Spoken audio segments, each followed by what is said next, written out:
ఇటీవలి కాలంలో ఈ విద్యార్థుల వీసాలు, ఈ స్టూడెంట్స్ వీసాల పట్ల కెనడా గవర్నమెంట్ కఠిన నిర్ణయాలు తీసుకుంది. 2024-25 ఇయర్స్ గాను కొత్త వీసాలు ఇవ్వటంపై లిమిటేషన్ పెట్టింది, పరిమితులు విధించింది. మొదటిగా 2024 జనవరిలో వీసాల అనుమతుల్ని 35% తగ్గించింది. అంటే కేవలం 3,64,000 వీసాలు మాత్రమే ఇస్తామని చెప్పింది.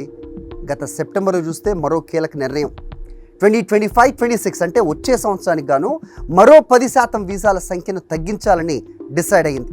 అంటే 2025లో మొత్తం 3,27,000 వీసాలకు మాత్రమే పర్మిట్ ఇవ్వనుంది కెనడా గవర్నమెంట్. మరోవైపు guaranteed investment certificate deposit limit కూడా పెంచేసింది కెనడా గవర్నమెంట్. కెనడాలో చదవడానికి వచ్చే ఇంటర్నేషనల్ స్టూడెంట్స్కు ఈ గ్యారంటీడ్ ఇన్వెస్ట్మెంట్ సర్టిఫికేట్ అంటే GIC అనేది చాలా అవసరం. ఈ GIC అంటే డిపాజిట్ ఫండ్ లాంటిది.